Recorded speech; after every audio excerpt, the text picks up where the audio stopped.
The recorder is on, Mr. Chairman.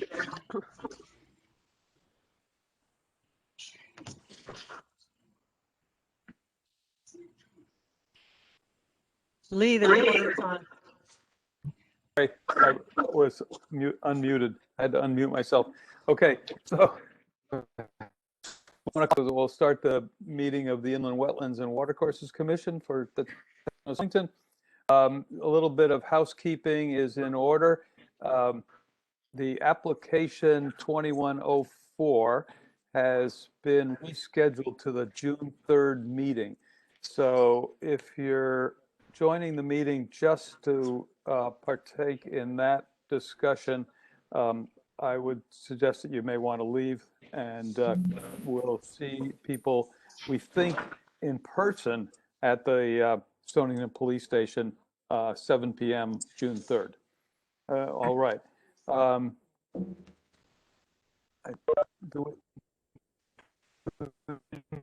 So Lee Reichert, chairman, is here. Raul Ferreira, you're here, Yeah. correct? Dennis Unitas is here, I believe, and Bill Wright is here. Correct.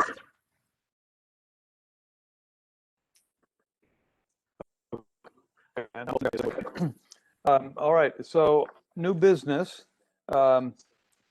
We have 4 new applications. IW number 21-07, Janat LLC, Cedar and Inc. agent. Seated parking and site improvements within the Upland Review area. Property located on 54 South Broad Street, Pawcatuck.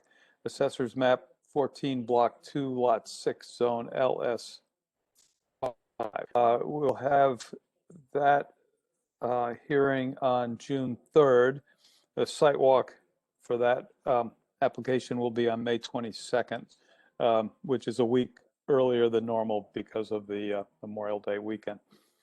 The next one is IW 2108, North Star Farm 1, seeking a permit for construction of a single-family residence, barn, well, septic, utilities, parking, stormwater management, 2 wetland crossings and associated site improvements, creation of 2 new farm ponds, and filling activity in the wetland and upland review area. Property located on Wheeler Road, Stonington, assessors 7, lot 8, zone RR8. Okay, Mr. Chairman, at this time, can you please call that to public hearing? For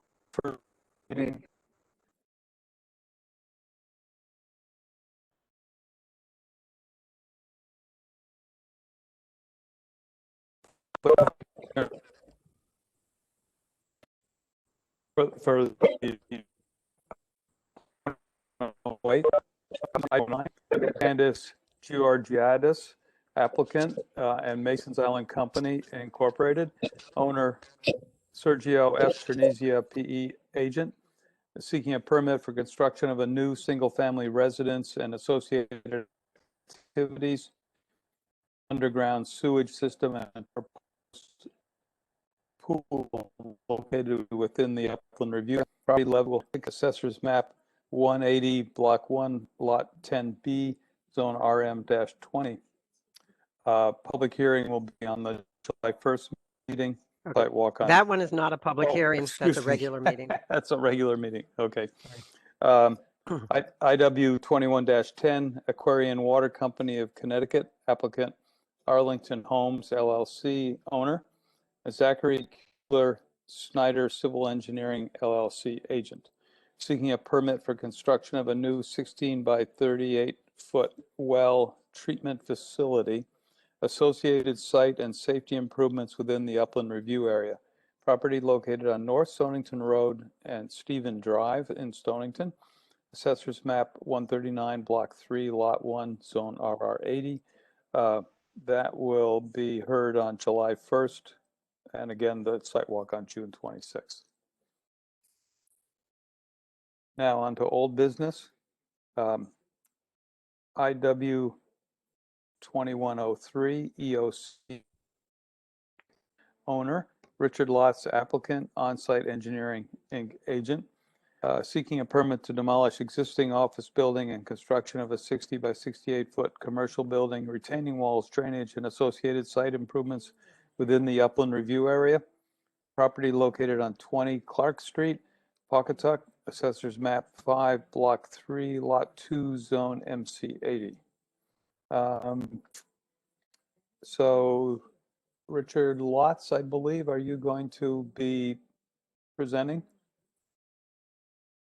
Mr. Chairman, this is Tony Nenna with On-Site Engineering. I'll be presenting with Rich. He's with me right now. Okay. Would you like me to start or? No, I think so. Okay. As mentioned, this is like the kind of the end of Clark Street. It's an existing developed commercial property that used to be home to Emmett Oil, and currently there's two buildings on the property. One is the main office, which is kind of in the midpoint of the lot, and then the garages are located just to the east of that. Area has a driveway and parking area, so it does have impervious coverage on it. And in the back of the buildings, there's two rectangular shaped concrete enclosures that house the oil fill tanks back when the oil company stored it on site. There's two actually wetland areas, one in the southwest corner, which takes drainage from across the tracks, property across the tracks through a culvert. That culvert is connected to the wetland located on the easterly side of the developed property.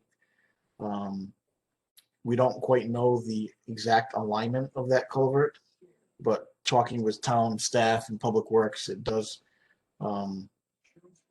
I show the approximate alignment on the drawing, but it does enter in close proximity to the existing office and certainly in the area of our proposed metal building. So there are, like I said, wetlands on the east part, the wooded area of where our development is, and that wetland continues easterly towards Mechanic Street, and eventually it makes its way underneath Mechanic Street and discharges into the Pawcatuck River. I had Ian Cole flag the wetlands, and they're identified in the blue shade area.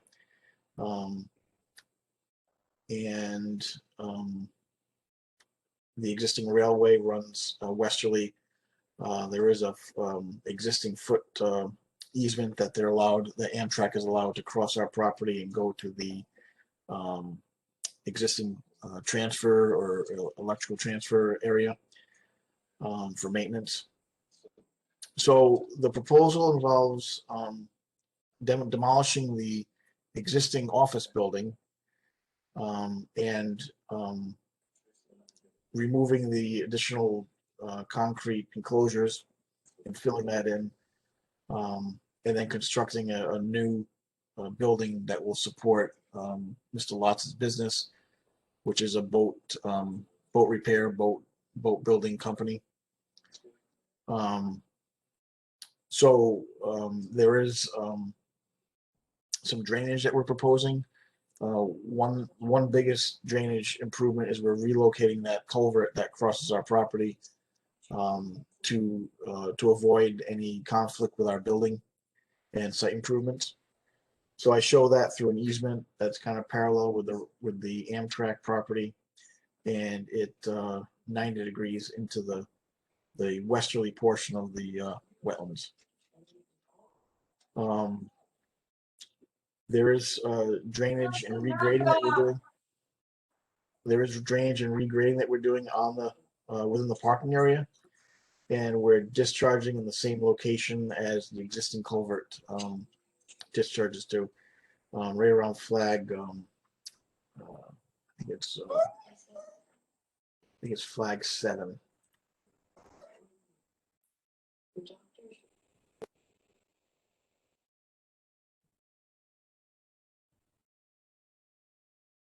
Yeah, flag 7. We are proposing 2 catch basins in the parking lot to capture the runoff from the building, the new building, and the parking lot. And then it will discharge to a rip-wrapped apron at what I'm calling flared end section number 2, which is at the same discharge point as the existing drainage pattern. So to construct the building and to maintain the same grade as the existing parking lot, we're required to put a wall in along the westerly portion between the building and the wetland to avoid any filling of the wetland. The wall averages in height 4 or 5 feet. And again, it's made to keep back the dirt from filling over into the wetland.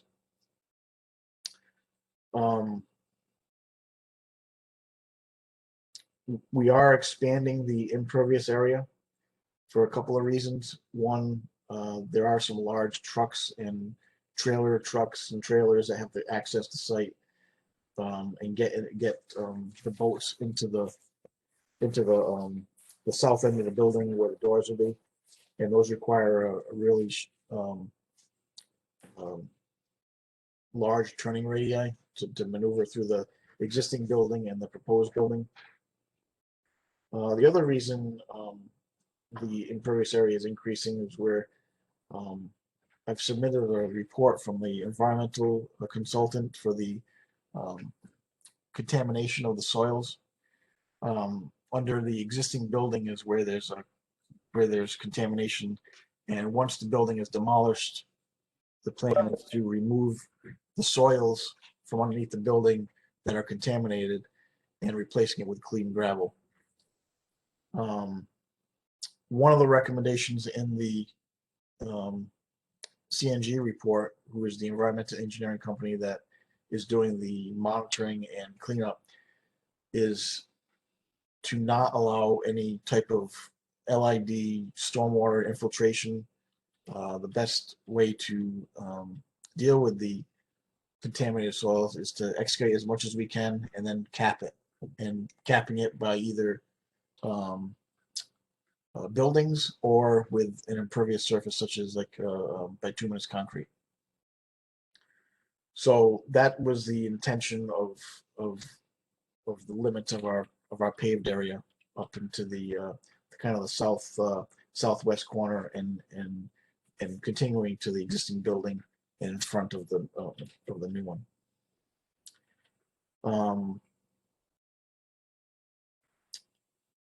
There's, like I said, there's minimal disturbance to the wetlands. I've got the wall situated so it's not impacting the wetland where we're disturbing soil within the wetland area. Everything's outside of that wetland edge. And same thing with the drainage rerouting. I tried to keep the riprap aprons out of the and grading out of the wetland area. That kind of summarizes our project. I know everybody was there for the site walk last Saturday.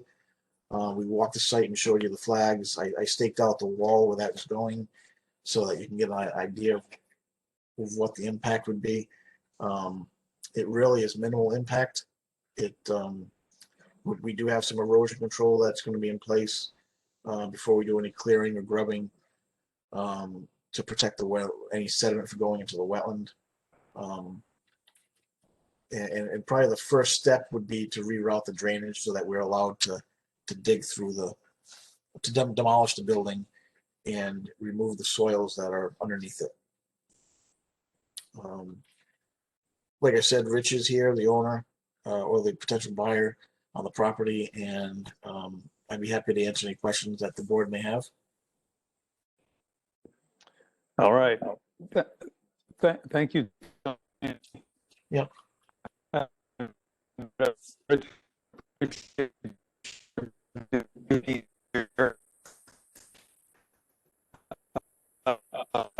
Lee, you're really breaking up. People are having trouble understanding you.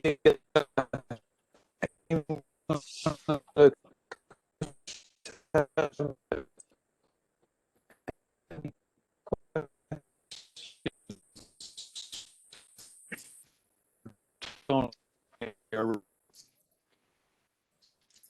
know that they're gonna put a silt, you're gonna put a silt down first, correct?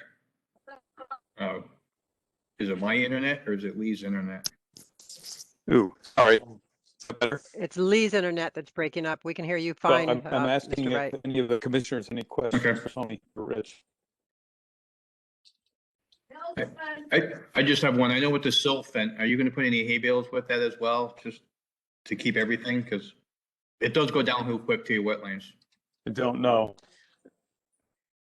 Yeah, we can do that. I mean, we could put a I'm sorry. combination of the hay bales I with. don't know what. Yep. We could put a combination of the hay bales with the silt fence to reinforce it so that the silt fence doesn't fall over. And certainly one of the things I always put a note on the plan. We always inspect all the erosion control before a large rain event, and after a rain event to make sure that nothing's damaged. So we'll certainly do that during the construction as well. Okay, thank you.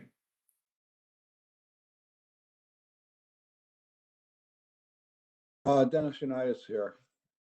I've been trying to get out the environmental report, but can you kind of briefly describe what the extent of the contaminated area is and how deep you're going in terms of the excavation? How much material is being involved with something like that?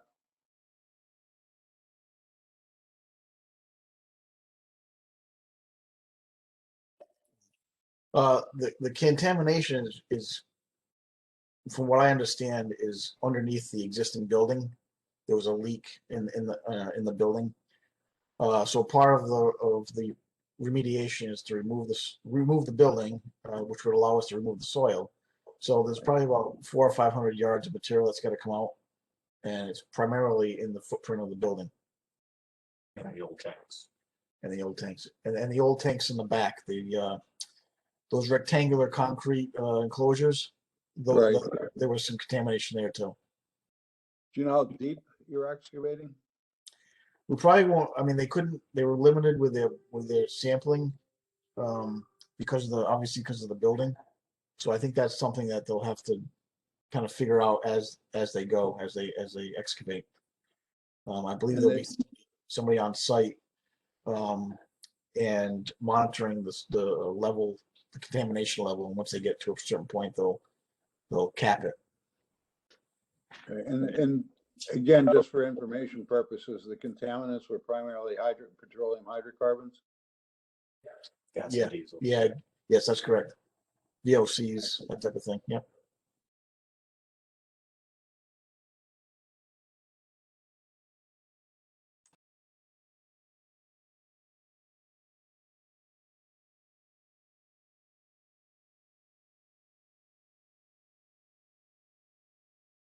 That's all I have. Oh, I have a question. After removing all the materials, is any program after to control the soil if it's, still is the contamination? I didn't catch the last part of that. What did you say? Okay, after you're going to be removing all the soil, you're going to fill up the area, but is there going to be any program after to control or recheck if there's still contamination in the area? Oh, so the idea, so the person that prepared the report, Gary, would be on site monitoring the excavation of the soils that are being taken out. And from what I understand, he would be the person that would dictate when to stop, when to stop excavating, because we're trying to meet the threshold of the Connecticut DEP standards. Okay. I mean, the contamination won't be completely removed. That's the whole idea of capping it. and I think he mentioned that in the last part of the report. He probably won't be able to take every bit of soil out that's potentially contaminated, but it will be to a certain level that is considered to be safe by Connecticut DEP. Okay. And then any soil that's stockpiled that's contaminated certainly will be, they're required to put plastic on it and surround it with either hay bales or silt fence or both, so that the material won't carry into the wetland.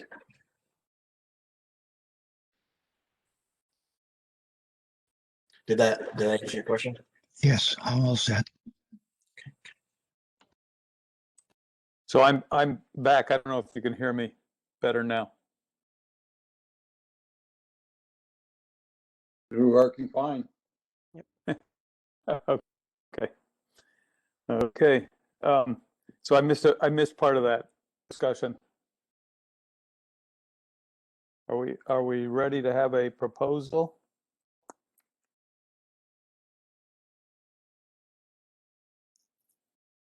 Sorry.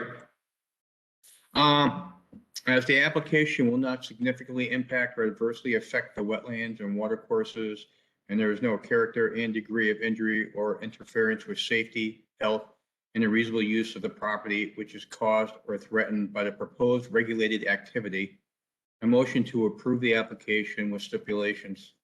1, that the staff should be notified prior to the start of construction to inspect the sediment erosion control measures.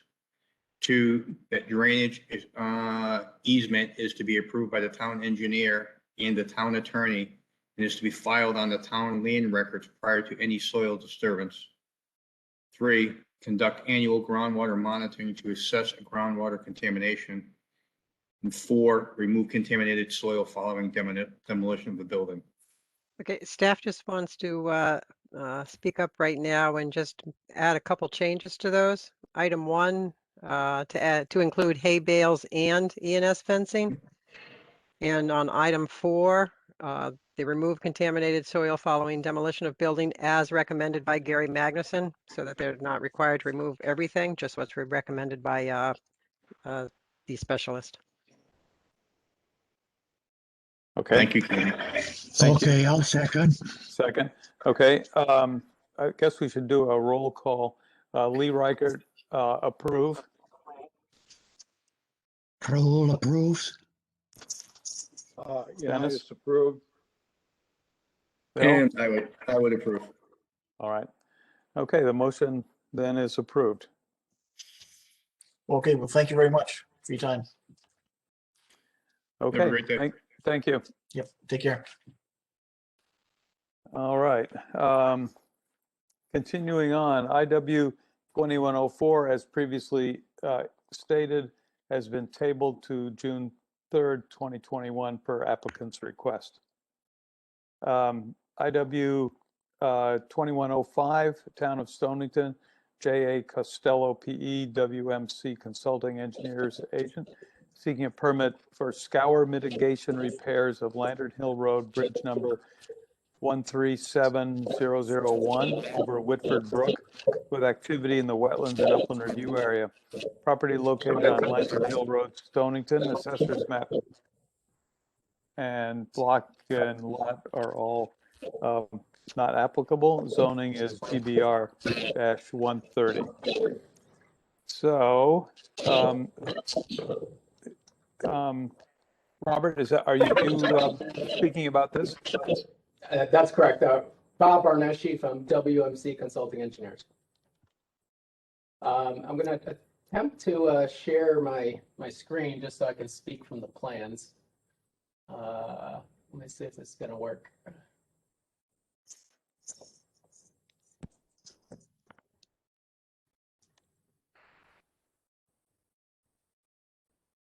Okay, can you folks see my screen now? Yes. Okay. So we're here to discuss a scour mitigation plan that we have for Lantern Hill Road Bridge. That's situated right on the town line between Ledyard and Stonington. The current bridge is a three-sided box culvert, concrete, that's experienced erosion control. Erosion and mitigation erosion underneath the footing on the Stonington side of the abutment. So that would be looking downstream, that would be like this elevation here, and on the left-hand side, you can see like the steep gradient here. That's where we're experiencing some scouring and erosion from higher velocity flows of the big storm events. The existing bridge was built in the 1950s, and there are plans in the works to replace this entire structure. We're working on that design, working with, you folks and the town of Ledyard to prepare final plans for the overall bridge replacement. And that's really not expected to occur. Best case scenario is probably in 2023. So in the interim, we've conducted an inspection of the bridge, and we've found that the bridge has, some structural deficiencies. One being the load rating of the bridge capacity itself to carry traffic, and you've seen signs out there. We've made recommendations to reduce traffic over that. So I believe there's an 8-ton limit that we put on there. And that has to do with the bridge deck itself. And then there's the scour issues that are occurring in the foundation of the culvert that we're looking to rectify. So as part of our proposal, just going to slide that out of the way. As part of our proposal, what we're looking to do is cofferdam off both the upstream right here and the downstream areas to allow a contractor to de-water that area, the work zone. And when we cofferdam it, we're going to install a bypass pipe that will allow the flows from Whitford Brook to get conveyed through the construction zone by this pipe and keep this area dry. And so what we're proposing to do is, if you look at these cross sections, they're kind of indicative of the situation that's occurring out here. This footing is kind of this section right here is actually toward the end, the downstream end. I'll just give you a brief. So Whitford Brook is flowing from basically east to west. So from your screen, the bottom of the sheet to the top of the sheet is the direction of flow. So this section is actually in this corner down here. And this is the area that's all scoured out with material. I'm just going to skip ahead and just kind of show you an overall plan. So we walked inside the brook and we were able to take measurements underneath the bottom of the foundation walls. And these are the orange areas are basically dimensions that I took where I was able to stick a tape measure underneath the existing concrete foundation. And those are the distances that I was able to go. So generally, 8 inches to a foot or so on the upstream end. And then as you got toward the downstream end of the culvert, it was more significant. So I was actually able to stick almost a yardstick underneath the end of that footing there. So that was the penetration underneath and into the footing. And this is the depths of the scour that were occurring. So if I just took my tape measure and measured it from the bottom of the footing, this footing is basically like floating in the water. It's not really floating, but it's just elevated. So the ground here is down here. So what we're looking to do is rectify that and do an interim repair measure to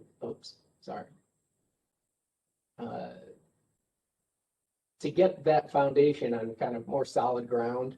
And so what we're proposing to do is place what they call self-consolidating concrete underneath that foundation and kind of make it a larger footing And self-consolidating concrete just means it's a concrete that's got a large slump to it, so that, you know, it's for the most part very viscous. So it'll just kind of slide and dissipate and fill in all the crevices without a lot of machinery, without a lot of vibrating type of tools.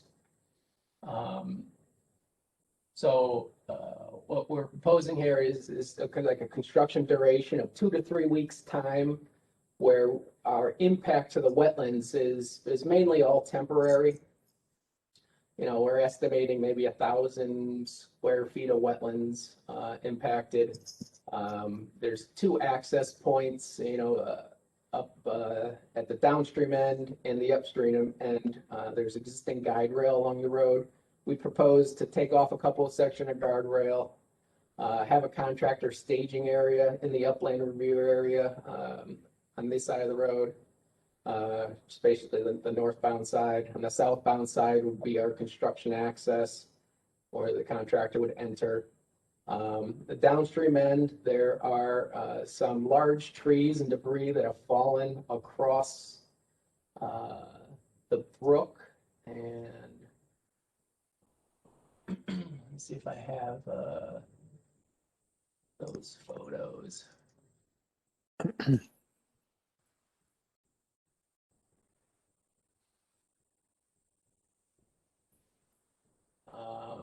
Let's see if I can't rotate this for you. There we go. Hmm.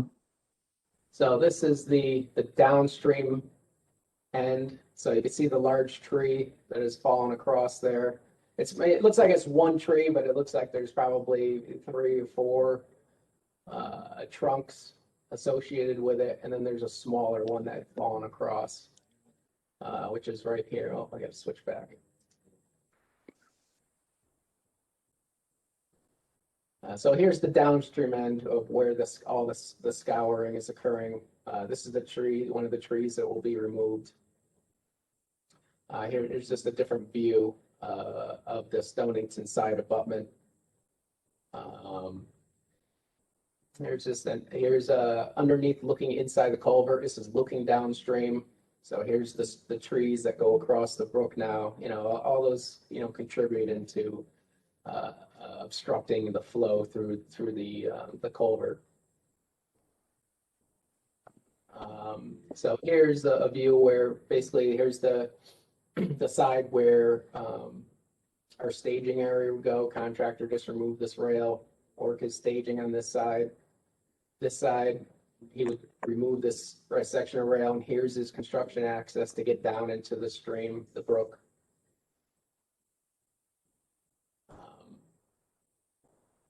Pop back to my plan.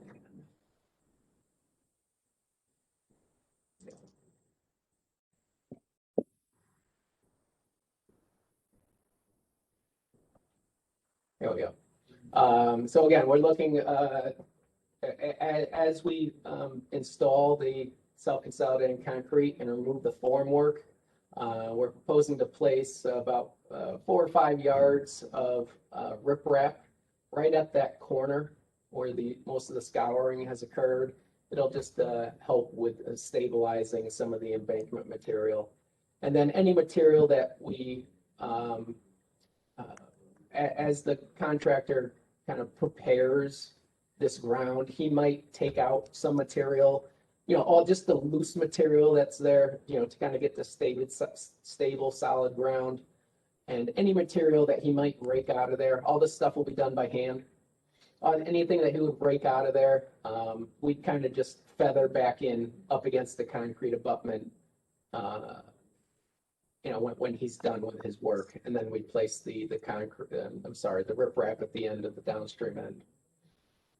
So again, we're looking at maybe a 2 to 3 week window to do this work. Ideally, we like to do it at the low flow times. So usually that's in July or August. Right now, we kind of had on the table to maybe do the work at the end of June. We're soliciting proposals and, you know, and looking at reviewing costs and options to do this work. But ideally, again, we'd like to do it at a low flow time just to minimize the amount of water the contractor has to deal with during construction. Plan view elevation, typical cofferdaming. What we're proposing is just sandbags. If you're not familiar with cofferdams, we're not driving sheet piling or steel into the brook. These are just large capacity sandbags that the contractor would use to, just contain the water, dry out his work area. And these are just some general erosion control details that we propose, some silt fence along his work zone, our construction entrance. So with that, I'd be happy to answer any questions you folks might have.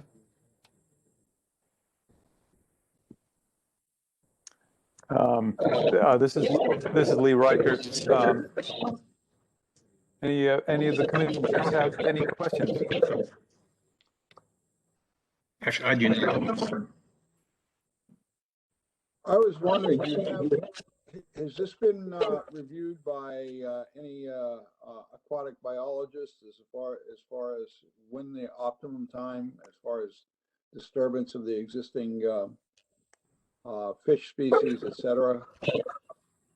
We haven't at this time, since this is more of an emergent, we'll call it kind of a semi-emergency type structural repair that we're proposing. We haven't gone to fisheries with this. We're going to them for the overall bridge replacement when we do it. But due to the structural deficiencies of the bridge, at this time, we haven't gone to fisheries.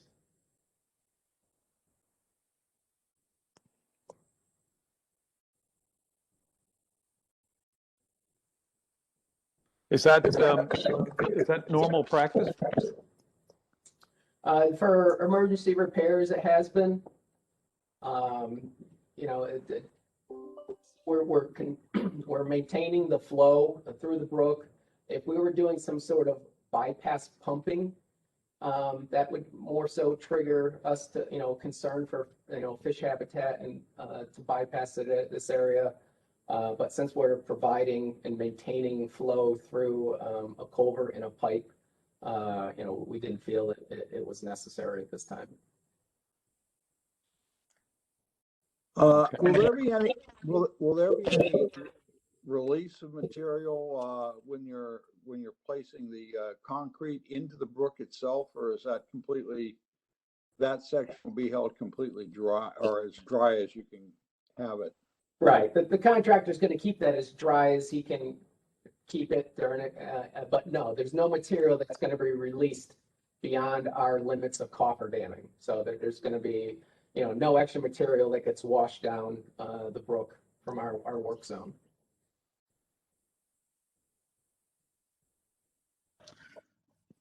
Rolf Ferreira, I guess, we just discussed the erosion on the Stonington side. Is there any erosion on the Ledger side? Oh, we didn't inspect that side. Because of the curved nature of the water flow, it just becomes more evident on the Stonington side. So anything that it's certainly not undermined. There might be a few inches of material lost on the Ledyard side, but the main concern is the southern abutment. Yeah. Okay. You're on the outside of the curve there, so yeah. That makes sense. All right. Any other questions? Bill? Well, hearing no more questions, can we have a motion? Do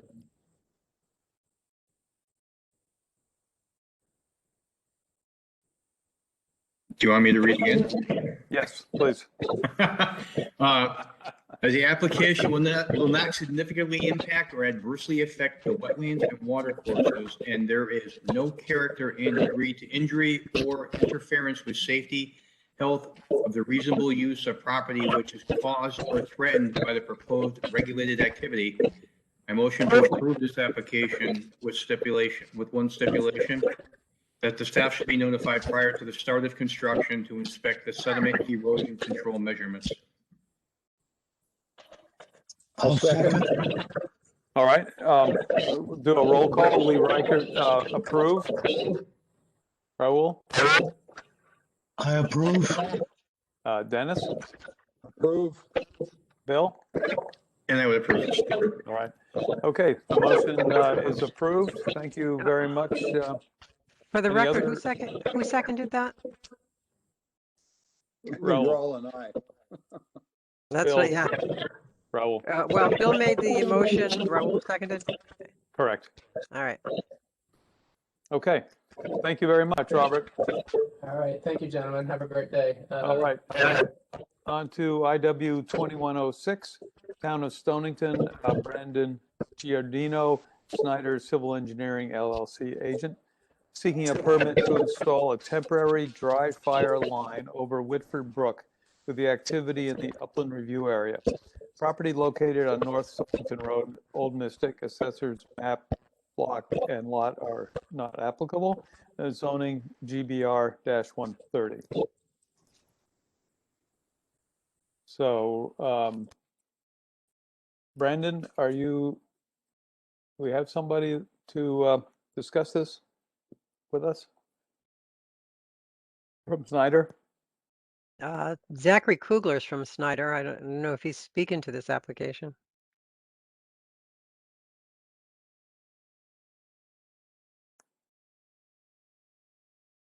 Yes, I believe he's getting ready to speak.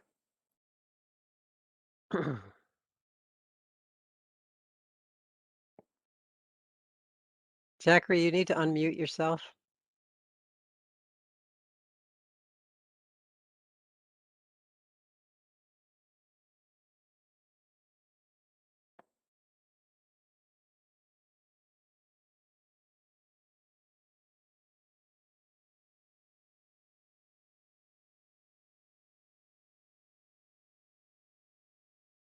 Can we unmute him? I can't. I Remotely? sent him a request to unmute him. He's going to have to do it himself. Yeah. Zachary, you need to unmute yourself.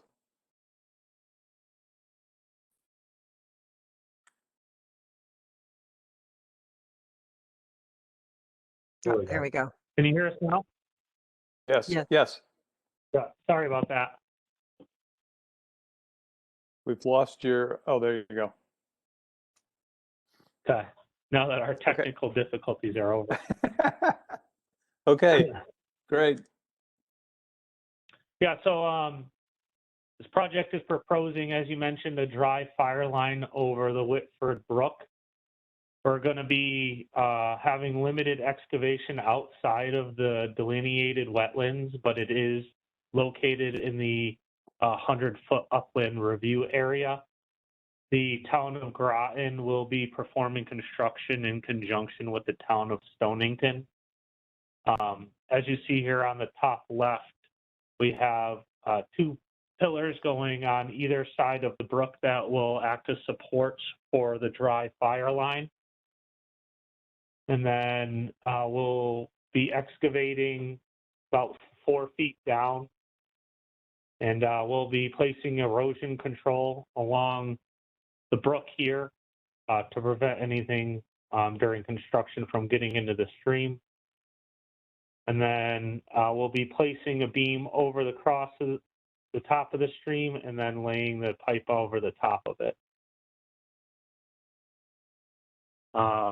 The proposed project here is to protect firefighter safety in the event of a fire, so they don't have to throw hose across the brook in the event of an emergency. I think that's really the extent of what we have. Right.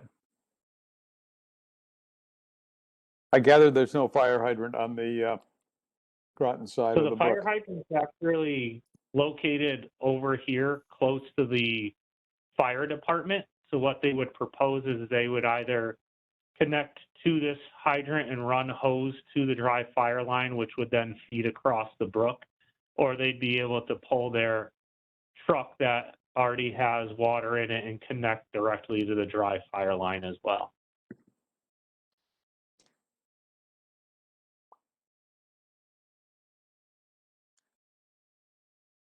Okay, any of the commissioners have any questions for about this application? I think this is the most cut and dry one that I've seen yet. But potentially very wet. Very All wet. right. Okay, so can we have a motion, please? Am I going for I'll- 3? Somebody else read. Okay, I'll move. Yeah, Dennis. As the application will not significantly impact or adversely affect the wetlands and watercourses, and there is no character and degree of injury to or interference with safety, health, or the reasonable use of property which is caused or threatened by the proposed regulated activity, I motion to approve the application with the following stipulation: that staff shall be notified prior to the start of construction to inspect erosion and sedimentation control measures. I'll second. Okay, I'll do a roll call. Lee Reichert, approve. Raul, Approved. Dennis, Approve. Bill? Approve. All right, okay, motion is approved. Thank you very much. Great, thank you for your time. All right, continuing on. We have no public hearings. Are there any enforcement officer reports? Not at this time. All right. We need to approve the minutes of the last meeting and the site walk. Okay, I make a motion to approve the minutes of 4/1/21 and 5/1/21. Second? Second. All right, all in favor? All right. Aye. Aye.